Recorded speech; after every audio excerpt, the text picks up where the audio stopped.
Bhlm_04_. 6 months ago, a lady that has no idea the kind of woman I am insulted me. She insulted my very existence, and to say that my pride wasn't hurt would be a lie. I am not one for giving people revenge that is half-baked. I laid out my plan really well. I was going to hurt her where it hurt the most without a care on how many people would also get hurt in the process. I had just turned 25 and I asked Ray to be my escort this night. I was standing on the mirror in a gray lingerie and black stilettos. My melanin skin itching at the thought of what I had planned for Mr. Mutail. I pulled on my black dinner dress that was bare on the back with a lace tail that started from my bottom. I put a deep rose lipstick and carried my clutch. I looked at myself on the mirror once again before walking out. I had laid low as I waited on my plan to work. I managed to get everything I needed on her father. I went to the dinners he went to. I went to the clubs he went to. I made sure he noticed me, when I was sure he had seen me. I went into a hideout and waited for this dinner. I also got to learn that he was a farmer, his wife too, and tonight the Large-Scale Farmers Association of Zambia was awarding some farmers, and from the information I got, he too was to be awarded. The click on my phone was message enough to tell me that Ray was waiting outside. I walked out of my room and kissed Dad goodbye before dashing out. Ruth must have been upset because I had not talked to her in a week, well, because I had nothing to say. The dinner was to be held at Chamanuka Game Resort. I found him standing just by the passenger's door. He was elegantly dressed in a black slim-fit suit, snow-white shirt and blue bow tie that matched his moccasin shoes. His mustache was cut, his hair neatly combed, and his perfect yellow bone skin smelling just right.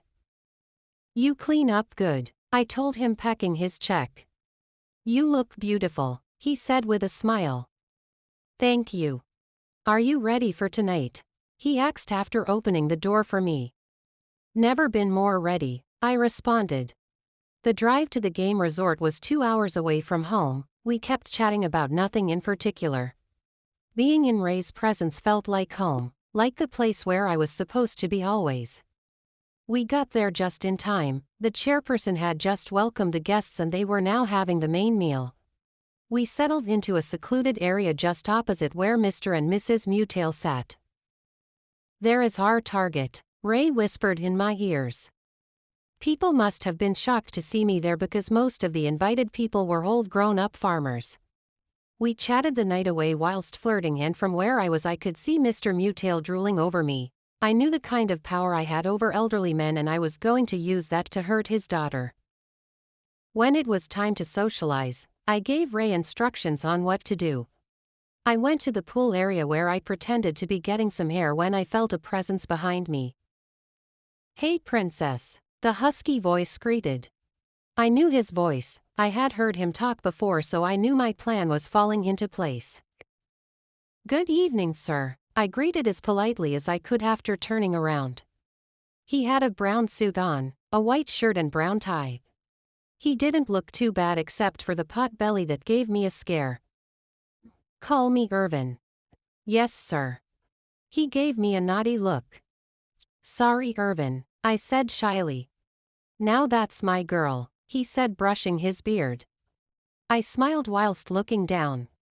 I knew Ray was somewhere close to where we were enjoying every bit of this moment. I was quite the pretender. "How about I see you away from this place?" he asks.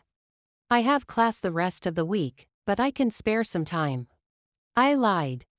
"A student, wow. Which school are you at?" he asks. "Sweetheart, I have been looking everywhere for you," Ray said, cutting us short. I noticed how Mr. Mutail's face turned stone cold just looking at Ray, but then melting again after focusing his eyes on me. "I am sorry, baby. I just wanted to get some air," I responded. Ray pulled my small waist to himself. "Be a good girl and say bye to your friend here. We have a long drive back to the campus. And remember, you need to give your class your presentation about this dinner." He lied. "Give me a moment," I told him. He walked just a few yards away from where we were. "I can treat you better," Mr. Mutail said, reaching for my fingers. "He is a jealous lover. I don't want trouble. Besides, I don't know you." Give me a chance to know you, precious one. Allow me to love you. Am I allowed to think about it? I hex. Quite naive, but I like you. Fool, I muttered under my breath. This man didn't know what was coming his way, and by the time I would be done with him he wouldn't know what hit him. Call me tomorrow, he said, handing me his card. I studied it a bit as if I was interested. Meanwhile, I knew how to reach him. Thank you, I said, slipping it in my clutch. I walked to the car park, making certain to swing my hips because I knew he was watching me. I got to the vehicle and Ray was waiting outside. He stood visible enough for Mr. Mutail to see us. He pulled me in and planted a kiss on my mouth. His tongue exploring mine, my chest on his and his huge hands on my bottom. When we were sure that Mr. Mutail's blood had been sent boiling, he pulled away and opened the passenger's door for me. That was something. How about we finish off? Ray told me. No ways, we have a mission that we have to accomplish. I told him, avoiding his gaze. I made a mentor note to stay away from him. He was handsome, no doubt, and 6 years older than myself, but somehow he still managed to put me in the right lane. What are you thinking about? He asked me as he grabbed my hand. Nothing really, I said, my eyes fixed on the road ahead. One hand on the wheel and another locked with mine, he looked at me from the corner of his eye and planted a kiss on top of my hand. When you are done messing around, I will make you my wife, he said.